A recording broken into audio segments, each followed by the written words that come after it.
ನಮಸ್ಕಾರ ಸ್ನೇಹಿತರೆ, ಕಾಮುಕ ಸ್ವಭಾವದ ಹೆಂಗಸರ ಲಕ್ಷಣಗಳು ಯಾವುವು? ಈ ಸೂಚನೆಗಳನ್ನು ತಪ್ಪಾಗಿ ಅರ್ಥ ಮಾಡಿಕೊಳ್ಳಬೇಡಿ. ಈ ವಿಷಯವನ್ನು ಎಲ್ಲ ಪುರುಷರು ಸ್ಕಿಪ್ ಮಾಡದೆ ಪೂರ್ತಿ ವಿಡಿಯೋ ನೋಡಿ. ಇದೆಲ್ಲ ನಿಮ್ಮ ಒಳ್ಳೆಯದಕ್ಕಾಗಿಯೇ. ಒಬ್ಬ ವ್ಯಕ್ತಿಯ ಉಡುಗೆ, ಮಾತನಾಡುವ ರೀತಿ ಅಥವಾ ಸ್ನೇಹಪರ ಸ್ವಭಾವವನ್ನು ನೋಡಿ ಅವರನ್ನು ಕಾಮುಕ ಎಂದು ನಿರ್ಧರಿಸುವುದು ಸಂಪೂರ್ಣ ತಪ್ಪು.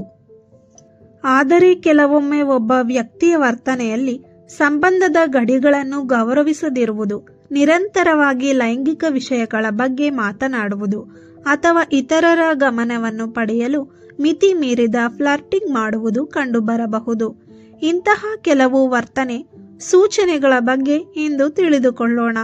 ಕಾಮುಕ ಹೆಂಗಸರು ಎಂದು ಯಾರನ್ನಾದರೂ ದೇಹಭಾಷೆ ಅಥವಾ ವರ್ತನೆಯ ಆಧಾರದ ಮೇಲೆ ನಿರ್ಧರಿಸಲು ಸಾಧ್ಯವಿಲ್ಲ.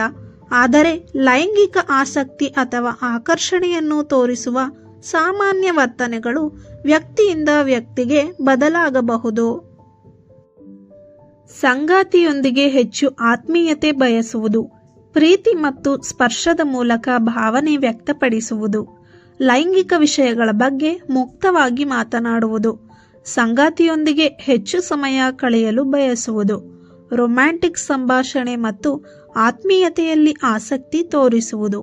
ಆದರೆ ನೆನಪಿಡಿ, ಒಂದೇ ಒಂದು ಲಕ್ಷಣ ಕಂಡರೆ ಯಾರನ್ನೂ ತೀರ್ಮಾನಿಸಬೇಡಿ. ವ್ಯಕ್ತಿಯ ಸಂಪೂರ್ಣ ವರ್ತನೆ ಮತ್ತು ಸಂದರ್ಭವನ್ನು ಗಮನಿಸಬೇಕು. ಲಕ್ಷಣ 1, ಯಾವಾಗಲೂ ಲೈಂಗಿಕ ವಿಷಯಗಳನ್ನೇ ಮಾತನಾಡುವುದು. ಸಾಮಾನ್ಯ ಮಾತುಕತೆಯಲ್ಲಿಯೂ ಪದೇ ಪದೇ ಲೈಂಗಿಕ ವಿಷಯಗಳನ್ನು ತರುವುದು, ಅಸಭ್ಯ ಜೋಕ್ಗಳನ್ನು ಮಾಡುವುದು ಅಥವಾ ಇತರರನ್ನು ಅಸೌಕರ್ಯಕ್ಕೆ ಒಳಪಡಿಸುವ ರೀತಿಯಲ್ಲಿ ಮಾತನಾಡುವುದು ಈ ಒಂದು ವರ್ತನೆ ಸೂಚನೆ ಆಗಿರಬಹುದು. ಲಕ್ಷಣ 2, ಗಡಿಗಳನ್ನು ಗೌರವಿಸದಿರುವುದು, ಎಲ್ಲೇ ಮೀರುವುದು. ಯಾರಾದರೂ ಇದು ನನಗೆ ಇಷ್ಟವಿಲ್ಲ ಅಥವಾ ದಯವಿಟ್ಟು ಹೀಗೆ ಮಾಡಬೇಡಿ ಎಂದರೂ ಅದನ್ನು ನಿರ್ಲಕ್ಷಿಸಿ ಮುಂದುವರಿಯುವುದು ಆರೋಗ್ಯಕರ ವರ್ತನೆ ಅಲ್ಲ. ಸಂಬಂಧ ಯಾವುದೇ ಆಗಿರಲಿ, ವೈಯಕ್ತಿಕ ಗಡಿಗಳನ್ನು ಗೌರವಿಸುವುದು ಅತ್ಯಂತ ಮುಖ್ಯ. ಲಕ್ಷಣ 3, ನಿರಂತರವಾಗಿ ಗಮನ ಸೆಳೆಯಲು ಪ್ರಯತ್ನಿಸುವುದು. ಯಾರಾದರೂ ತಮ್ಮ ಸುತ್ತಮುತ್ತಲಿನವರು ಗಮನವನ್ನು ಪಡೆಯಲು ನಿರಂತರವಾಗಿ ಫ್ಲರ್ಟಿಂಗ್ ಮಾಡುವುದು, ಎಲ್ಲರೊಂದಿಗೂ ಒಂದೇ ರೀತಿಯ ಪ್ರಣಯಭರಿತ ವರ್ತನೆ ತೋರಿಸುವುದು ಕಂಡುಬಂದರೆ ಅದು ಅವರ ವ್ಯಕ್ತಿತ್ವದ ಒಂದು ಭಾಗವಾಗಿರಬಹುದು. ಆದರೆ ಇದನ್ನು ಮಾತ್ರ ಆಧಾರವಾಗಿ ಇಟ್ಟುಕೊಂಡು ಯಾರನ್ನೂ ಕೆಟ್ಟವರು ಎಂದು ಹೇಳಲು ಸಾಧ್ಯವಿಲ್ಲ. ಲಕ್ಷಣ 4, ಸಂಬಂಧದಲ್ಲಿದ್ದರೂ ಇತರರೊಂದಿಗೆ ರಹಸ್ಯ ಪ್ರಣಯದ ವರ್ತನೆ. ಸಂಗಾತಿಯೊಂದಿಗೆ ಸಂಬಂಧದಲ್ಲಿದ್ದರೂ ಇತರರೊಂದಿಗೆ ರಹಸ್ಯವಾಗಿ ಪ್ರಣಯಭರಿತ ಸಂದೇಶಗಳನ್ನು ಕಳುಹಿಸುವುದು ಅಥವಾ ಭಾವನಾತ್ಮಕವಾಗಿ ಮೋಸ ಮಾಡುವುದು ಸಂಬಂಧದಲ್ಲಿ ಸಮಸ್ಯೆಯ ಸೂಚನೆಯಾಗಬಹುದು. ಲಕ್ಷಣ 5, ನಿರಂತರವಾಗಿ ಹೊಸ ಪ್ರಣಯ ಸಂಬಂಧಗಳನ್ನು ಹುಡುಕುವುದು. ಒಂದು ಸಂಬಂಧದಲ್ಲಿ ಸ್ಥಿರವಾಗಿರಲು ಆಸಕ್ತಿ ಇಲ್ಲದೆ ಪದೇ ಪದೇ ಹೊಸ ಸಂಬಂಧಗಳನ್ನು ಹುಡುಕುವುದು ಕೆಲವೊಮ್ಮೆ ವ್ಯಕ್ತಿಯ ಸಂಬಂಧದ ಆದ್ಯತೆಗಳನ್ನು ತೋರಿಸಬಹುದು. ಆದರೆ ಇಲ್ಲಿ ಕೂಡ ಯಾವುದೇ ವ್ಯಕ್ತಿಯನ್ನು ತಕ್ಷಣವೇ ಕೆಟ್ಟವರು ಎಂದು ತೀರ್ಮಾನಿಸಬಾರದು. ಲಕ್ಷಣ 6, ಸಾಮಾಜಿಕ ಜಾಲತಾಣಗಳಲ್ಲಿ ಅತಿಯಾದ ಫ್ಲರ್ಟಿಂಗ್. ಪ್ರತಿಯೊಬ್ಬರಿಗೂ ತಮ್ಮದೇ ಆದ ಸಾಮಾಜಿಕ ಜಾಲತಾಣ ಬಳಕೆಯ ಶೈಲಿ ಇರುತ್ತದೆ. ಆದರೆ ಸಂಬಂಧದಲ್ಲಿದ್ದರೂ ನಿರಂತರವಾಗಿ ಇತರರೊಂದಿಗೆ ಪ್ರಣಯಭರಿತ ಮಾತುಕತೆ ನಡೆಸುವುದು, ರಹಸ್ಯ ಚಾಟ್ ಮಾಡುವುದು ಅಥವಾ ಸಂಗಾತಿಗೆ ತಿಳಿಯದಂತೆ ಸಂಬಂಧಗಳನ್ನು ಮುಂದುವರಿಸುವುದು ಕೂಡ ನಂಬಿಕೆಯ ಸಮಸ್ಯೆಗೆ ಕಾರಣವಾಗಬಹುದು. ಲಕ್ಷಣ 7, ವೈಯಕ್ತಿಕ ಗಡಿಗಳ ಬಗ್ಗೆ ನಿರ್ಲಕ್ಷ್ಯ. ಯಾರಾದರೂ ತಮ್ಮದೇ ಆದ ಗಡಿಗಳನ್ನು ಮಾತ್ರವಲ್ಲದೆ ಇತರರ ಗಡಿಗಳನ್ನು ಗೌರವಿಸದಿದ್ದರೆ ಅದು ಆರೋಗ್ಯಕರ ಸಂಬಂಧದ ಲಕ್ಷಣವಲ್ಲ. ಒಳ್ಳೆಯ ಸಂಬಂಧದಲ್ಲಿ ಒಪ್ಪಿಗೆ, ಗೌರವ ಮತ್ತು ನಂಬಿಕೆ ಅತ್ಯಂತ ಮುಖ್ಯ. ಲಕ್ಷಣ 8, ನಿರಂತರವಾಗಿ ಇತರರ ದೇಹದ ಬಗ್ಗೆ ಕಾಮೆಂಟ್ ಮಾಡುವುದು.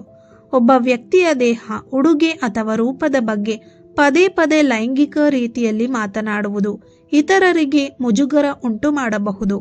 ಮಾತನಾಡುವ ಸ್ವಾತಂತ್ರ್ಯವಿದೆ ಎಂಬ ಕಾರಣಕ್ಕೆ ಇತರರ ಭಾವನೆಗಳನ್ನು ನಿರ್ಲಕ್ಷಿಸಬಾರದು.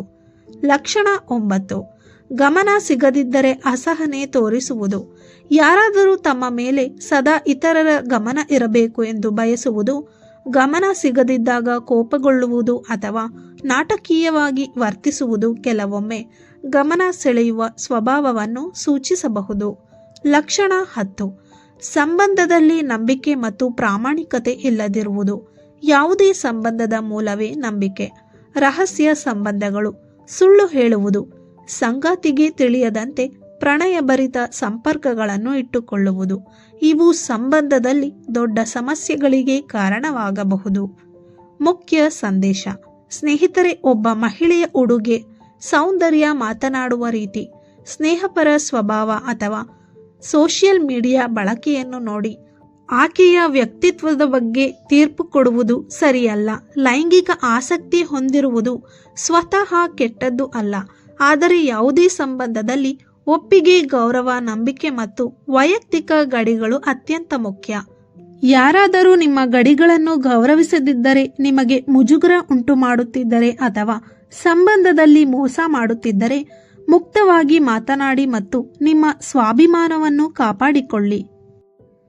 ಈ ಮಾಹಿತಿ ನಿಮಗೆ ಇಷ್ಟವಾಗಿದ್ದರೆ ಲೈಕ್ ಮಾಡಿ, ಶೇರ್ ಮಾಡಿ ಹಾಗೂ ಇಂತಹ ಉಪಯುಕ್ತ ವಿಷಯಗಳಿಗಾಗಿ ನಮ್ಮ ಚಾನೆಲ್ ಅನ್ನು ಸಬ್ಸ್ಕ್ರೈಬ್ ಮಾಡಿ.